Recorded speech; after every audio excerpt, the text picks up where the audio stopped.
Bismillahirrahmanirrahim. Nahmaduhu wa nasta'inuhu wa nastaghfiruh. Allahumma shalli ala Muhammad wa ala ali Muhammad.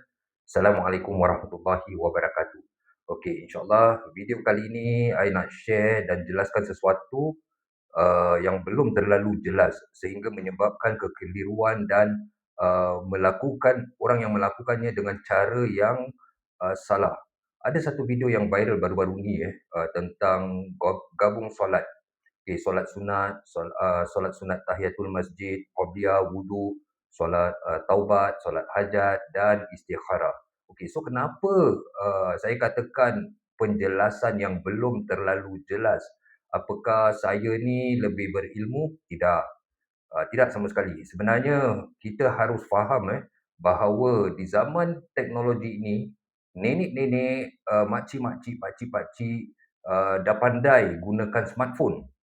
So, bila kita gagal menjelaskan dengan lebih terperinci, maka mereka akan salah faham, akan melakukan ibadah ini dengan cara yang salah.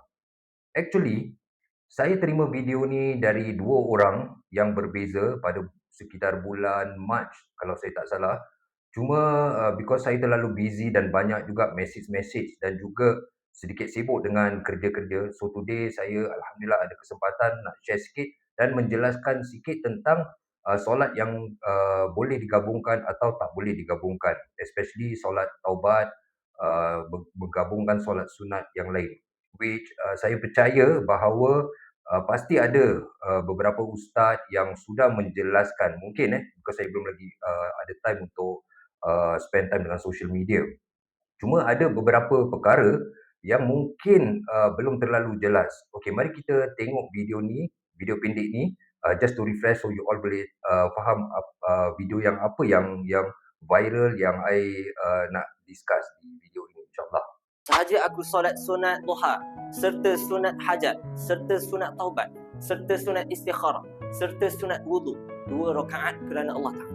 Ibu tuan-tuan, bolehkah kita gabung niat macam tu, ibu tuan-tuan? Jawapannya boleh, ibu tuan-tuan. Sebenarnya kita boleh gabung niat solat sunat dalam satu lafaz, ibu tuan-tuan. Baik, ibu tuan-tuan, nampak tak klik-klik kat sebelah ni? Dalam live tengah cerita. Kenapa dia jadi viral? Ustaz, saya tak pernah dengar. Ustaz, saya tak pernah tahu. Ustaz, kenapalah nak pergi gabungkan niat ini sedangkan kita boleh bersolat asing? Ini jawapan saya nak bagi tahu. Tengok sebentar tadi, saya telah niatkan solat sunat qabliyah, gabungkan dengan solat sunat tahiyatul masjid, gabungkan dengan solat sunat wuduk dan gabungkan dengan solat sunat taubat. Kenapa begini? Saya nak tanya. Kita di Malaysia ini, kebiasaannya kita akan daripada azan hingga ke iqamat mengambil masa 10 minit ataupun 15 minit. Soalan saya, sempat ke tidak untuk kita nak berwuduk lagi, kita nak solat 4 solat tadi, yang mana setiap solat 2 rakaat mengambil masa sehingga 8 rakaat. Jadi inilah faedah nak menjawab kepada orang yang bertanya, yang viral video sebelum ini, kenapa menyebabkan nak gabung, kan asing lebih baik. Itulah jawapan saya. Sempat ke tidak anda nak solat 8 rakaat sebelum solat zuhur bila kita berada di masjid? Sempat ke tak sempat? Dan jangan tanya, of course, pasti dan pasti. Bila semakin banyak rakaat, itu yang lebih afdal. Tak perlu, tidak ada pertikaian. Sembahyang asing lebih afdal jika kita himpunkan. Confirm. Pasal apa? Fatihah lebih banyak, rukuk lebih banyak, berdiri lebih banyak, sujud lebih banyak. Maka pasti dan pasti. Jadi di sini saya nak berpesan kepada semua masyarakat.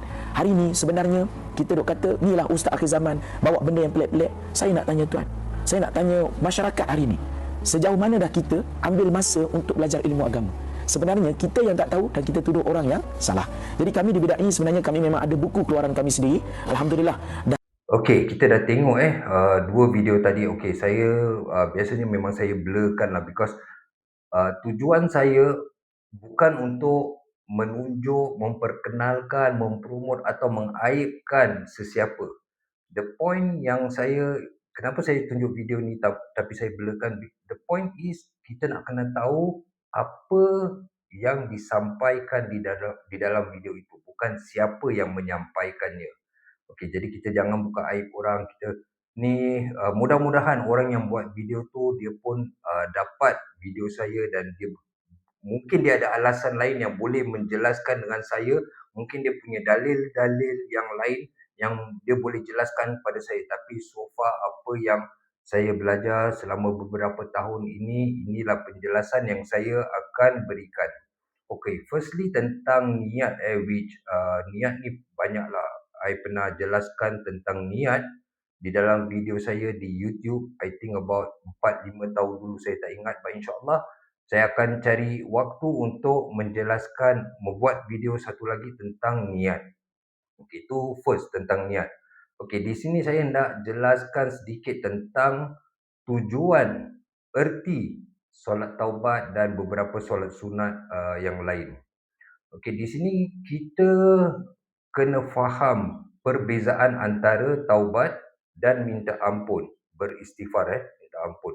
Kita selalu beristighfar astagfirullah, astagfirullah, ataupun banyaklah cara-cara kita beristighfar. Ada banyak istighfar-istighfar yang berdasarkan hadis yang sahih ni semua. So itu meminta ampunan pada dosa-dosa yang kecil. Beristighfar itu memohon ampun pada dosa-dosa kecil yang kita lakukan dengan sengaja ataupun tidak sengaja hampir setiap hari. Okay, sedangkan kita harus bertaubat dengan dosa-dosa besar yang kita lakukan. Okey, di sini Syekh Abdul Aziz bin Abdullah bin Baz rahimahullah menjelaskan bahawa taubat itu bererti menyesali dosa yang kita lakukan, kembali melakukan ketaatan dan bertekad untuk tidak mengulangi dosa yang kita lakukan itu. Okay, kita tak melakukan itu lagi lah, dosa besar tu. Okay, inilah yang disebut taubat. Dan jika kita mengambil hak orang, wajib untuk kita memulangkan balik barang itu kembali kepada pemiliknya. Dan jika orang tu sudah tak ada, orang tu dah meninggal ataupun kita tak jumpa dia ataupun apa-apa, so apa yang kita boleh buat, maka wajiblah kita untuk memulangkan barang itu pada warisnya, ahli keluarga seperti isteri, anak dia ke ataupun orang tuanya. Okey, kalau kita lihat firman Allah Subhanahu Wa Taala di dalam surah Al-Maidah ayat 39, Allah Subhanahu Wa Taala berfirman, "Faman taba min ba'di zulmihi wa aslaha fa innallaha yatubu alaihi innallaha ghafurur rahim." Yang artinya, maka barang siapa bertaubat di antara pencuri-pencuri itu sesudah melakukan kejahatan itu dan memperbaiki diri, maka sesungguhnya Allah menerima taubatnya. Sesungguhnya Allah Maha Pengampun lagi Maha Penyayang. Okay, so ulama bersepakat bahawa kita boleh menggabungkan solat sunat dengan solat sunat yang lain, tapi tak semua solat sunat itu yang boleh kita gabungkan, kerana ada beberapa solat sunat yang khususi, yang spesifik. So solat sunat jenazah sebagai contoh, solat sunat jenazah kita tak boleh gabungkan dengan solat-solat lain. Okey, so kat sini kita nak kena faham, bukan semua solat sunat, dan juga solat seperti solat duha, solat rawatib dan solat witir, ini semua tak termasuk solat sunat yang kita boleh gabungkan, kerana ini bersebab. Okey, yang khusus, yang bersebab. Jadi kita tak boleh menggabungkan solat sunat dengan solat fardu juga. I think ni ramai yang tahulah, solat sunat kita tak boleh gabungkan dengan solat fardu. Ada seorang netizen yang memberi alasan tentang waktu. Dia kata because waktu tu bila dia sampai ke masjid, Bilal dah ada iqamah. Jadi dia tak ada time untuk solat sunat qabliyah ataupun solat sunat wudu ataupun solat tahiyatul masjid. Jadi dia gabungkan. Okey, saya tidak menafikan jika waktu itu terlalu singkat, bolehlah kita gabungkan. Tapi ini hanya berlaku bila kita solat di masjid atau solat berjemaah mungkin di tempat kerja dan kita masbuk. Okey, bila kita masbuk tu of course tak ada tahiyatul masjid, tapi sunat wudu ataupun sunat qabliyah. So bila berjemaah kita masbuk walaupun di masjid, kita tak ada time. Jadi masbuk tu macam mana? Apakah kita tetap nak solat sunat dulu Kita gabungkan semua baru kita masbuk. Okey, kat sini kita boleh nampak very clear dengan jelas bahawa untuk gabungkan solat kerana alasan waktu, alasan saya menggunakan alasan because kita ni terlalu banyak alasan. Bila comes to agama, kita banyak alasan. Okey, sekarang saya kasih satu pandangan atau satu gambaran. Kalau kita nak kata kita masuk masjid dan alasan kita kerana lambat, waktu pendek, kita gabungkan semua. Okay, kita ingat, okeylah boleh kita gabung semualah, senang apa. Okey, so apa yang akan kita lakukan apabila kita masbuk pula? Kita nak solat sunat, nak gabungkan semua baru masbuk, atau setelah kita selesai solat fardu baru kita mengerjakan solat sunat itu. Okay, kat sini kita dah boleh faham dia punya solat sunat tu gabung, macam mana gabung ataupun kita tak perlu gabung ataupun apa-apalah. So persoalannya, kenapa kita datang lambat ke masjid? Kenapa? Bila kita ada appointment dengan girlfriend, dengan bos atau business meeting, atau kita nak pergi holiday which kita nak kena sampai at the airport 2 jam atau 3 jam sebelum kita punya flight departure. So kita boleh mempersiapkan diri kita lebih awal. Tapi kenapa when comes to solat kita tak boleh mempersiapkan diri kita? So itu kita nak kena tanya diri kita sendiri, bukan nak ambil mudah je dalam urusan ibadah.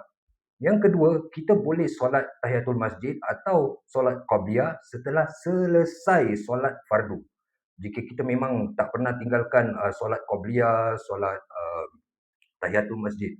So kita boleh lakukan solat sunat tersebut setelah kita mengerjakan solat fardu. Kenapa kita nak tergesa-gesa sedangkan Rasulullah SAW pernah berpesan jangan tergesa-gesa bila kita solat. So kenapa kita harus tergesa-gesa nak gabungkan semua, nak solat kerana kita alasan kita yang ini tak ada time waktu ni. Kenapa kita harus selalu menggunakan alasan? Apakah kita akan mengeluarkan alasan, menggunakan alasan apabila saya kata okey datang tempat saya akan kasih $10,000. Walau macam mana kita busy pun kita boleh tinggalkan, dah tak ada alasan. Itu tentang dunia, tapi tentang akhirat kita, tentang bekalan kita apabila kita mati untuk Allah. Itu semua kita mempunyai banyak alasan. Di dalam hadis 114 okey, di sini hadisnya berbunyi An Abi Qatadah radhiyallahu anhu qala Rasulullah sallallahu alaihi wasallam iza dakhala ahadukumul masjid fala yajlis hatta yusalli rak'atain muttafaqun alaihi. Dari Abu Qatadah radhiyallahu anhu, ia berkata bahawa Rasulullah sallallahu alaihi wasallam bersabda, jika salah seorang di antara kalian masuk masjid, maka janganlah ia langsung duduk sampai mengerjakan solat 2 rakaat. Muttafaqun ilaih. Hadis riwayat Bukhari nombor 444 dan Muslim nombor 714. Ini juga kita boleh lihat di dalam hadis riwayat Bukhari nombor dari Jabir bin Abdullah radhiyallahu anhu, ia berkata bahawa Sulaik Al-Ghatafani datang pada hari Jumaat sementara Rasulullah sallallahu alaihi wasallam sedang berkhutbah. Dia pun duduk, maka beliau langsung bertanya pada Sulaik, wahai Sulaik, bangun dan solatlah 2 rakaat, kerjakanlah dengan ringan. Kemudian beliau bersabda, jika salah seorang dari kalian datang pada hari Jumaat sedangkan imam sedang berkhutbah, maka hendaklah dia solat 2 rakaat dan hendaklah dia mengerjakannya dengan ringan. Okey, so kat sini pun pernah ternampak kalau kat Asia kita boleh nampak, pernah berlaku beberapa kali. Okey, dan saya assume kemungkinan mereka belum tahu diorang tak tahu, so that's why diorang tak lakukan. So bila masuk masjid, bila dia nampak khatib dan naik ke mimbar, terus bila diorang datang tu terus diorang tak solat 2 rakaat, terus diorang duduk. Ada pun dia tak duduk, terus dia diri kat belakang tu, dia diri, dia tunggu sampai iqamah terus dia masuk solat. Okey, kat sini mungkin diorang tak tahu because ramai orang tahu hadis tentang solat tahiyatul masjid sebelum duduk. So, diorang assume kebanyakan yang diorang khatib tengah dah ke atas mimbar untuk beri khutbah. Jadi diorang ingat tak boleh solat, jadi diorang diri ataupun diorang terus duduk. So that's why kita harus sentiasa cari ilmu, fahamkan tentang bab solat kita. Solat kita belum lagi betul-betul perfect. Kita dah nak tahu tentang kiamat, Allah kat mana, buat itu, buat ini. Solat ni yang paling important. Kita nak kena cari tahu tentang solat kita, solat fardu 5 waktu sehari, tentang solat Jumaat, tentang solat jenazah dan sebagainya. Bab solat ni terlalu banyak yang harus kita faham. Jadi, meninggalkan solat sunat tahiyatul masjid, hukumnya makruh. Kalau kita tak lakukan, tak berdosa. Itu sunnah. Tapi sunnah muakkad yang dianjurkan. The main issue is apabila kita gabungkan solat sunat tahiyatul masjid, solat wudu, solat qobliyah, istikharah, taubat dan solat hajat. Kalau kita hendak beri alasan kerana masa singkat, bagaimana kita punya waktu untuk melakukan solat hajat? Macam mana kita nak meminta kepada Allah Subhanahu Wa Taala tentang hajat kita? Then kita nak solat taubat pula, nak gabungkan. Okey, solat taubat kita nak tahu bahawa apabila kita melakukan satu dosa besar, first kita nak kena menyesal ke atas dosa yang kita lakukan itu. Yang kedua, kita mesti berhenti saat itu juga berhenti, terus stop from doing the sin. Dan nombor 3, kita harus berniat tidak akan mengulangi lagi dosa itu. So itu baru kita bertobat. So kalau kita gabungkan semua solat tu, macam mana kita nak betul kita nak solat wuduk ni, then tahiyatul masjid, then qobliyah, then at the same time kita nak taubat, then bila kita nak taubat kita nak buat hajat pula, then after hajat kita nak buat istikharah pula. I tak kata tak boleh, tapi cuba kita bayangkan macam mana tu. Kita kata kita tak ada time, tapi kita gabungkan semua dan solat-solat seperti taubat, istikharah ni semua itu perlukan macam mana kata kita merayu pada Allah, kita minta petunjuk seperti ini, atau kita solat baca Al-Fatihah atau dengan satu surah lepas tu beri salam seperti itu. So kat sini kita nak kena faham. So pada sesiapa yang buat video-video seperti ini janganlah ambil mudah di dalam urusan agama. Jangan mengelirukan orang awam, because you tak katakan bila buat video, you tak katakan untuk dalam masjid, apabila kita datang masjid, tak katakan, tak jelaskan kalau solat di rumah, solat sendiri. Jadi makcik-makcik, pakcik-pakcik yang kurang ilmu ni, mereka lihat kalau mereka mempunyai anak yang ada ilmu, mungkin anak dia boleh jelaskan. Tapi kalau diorang tak ada sesiapa yang nak tanya, ataupun anak dia tak tahu apa-apa tentang hukum ni, jadi dia kat rumah pun dia gabungkan semua. So salah siapa? Salah orang yang membuat video ni dan menyampaikan. So this is the reason why kalau kita nak buat video seperti ini, kita harus ambil waktu, jelaskan lebih terperinci. Bukan buat satu video jelaskan sikit, mengelirukan orang sehingga orang salah faham. Jangan kerana kita nak viewer, follower, like atau nak menunjukkan kita ni ada satu ilmu yang tidak ada ilmuwan pernah share. Kononnya kita orang yang punya ilmu yang tersembunyi, yang ustaz-ustaz lain semua tak pernah share. So yang kita harus bila ada benda-benda seperti ini, contohlah kononnya benda baru, padahal ni bukan benda baru, tapi jarang orang share, jadi kita pun mulalah nak buat gini, banyak orang follow, banyak orang share. So nasihat saya, ittaqullah, takutlah dengan Allah, takutlah pada Allah. Kita buat ni kerana kita nak viral, kita nak like, kita nak orang banyak follower, lepas tu orang-orang ni semua share. Just bayangkan satu orang dapat video dan dia share, 10,000 orang yang dapat dan mengerjakan perbuatan ni dengan cara yang salah. Apakah kita puas dengan share kita punya follower, kita punya like, kita punya apa-apalah yang kita nak? Adakah kita satisfied untuk dunia? Mungkin, tapi bukan untuk akhirat. So kalau benar, buatlah video atau share sesuatu dengan penjelasan yang lebih jelas, yang tidak mengelirukan umat. So walaupun video tu kita harus ambil masa yang panjang, because I tahu di dalam TikTok, especially TikTok, orang mengejar waktu untuk buat video yang singkat untuk dapatkan viral, untuk dapatkan banyak like, untuk dapatkan banyak follower. So tujuan kita bila buat video ni, apakah kita fokus pada situ atau Kita fokus untuk share ilmu, untuk memberi kefahaman tanpa perlukan any like, share ataupun follower. So kat situ kita nak kena tahu niat kita. So ingat, Islam itu mudah, tapi jangan ambil mudah tentang agama Allah. Semoga kita semua dapat lebih berhati-hati di dalam soal ibadah. Sampai kat sini, subhanakallahumma wa bihamdika asyhadu an la ilaha illa anta astaghfiruka wa atubu ilaik. Assalamualaikum warahmatullahi wabarakatuh.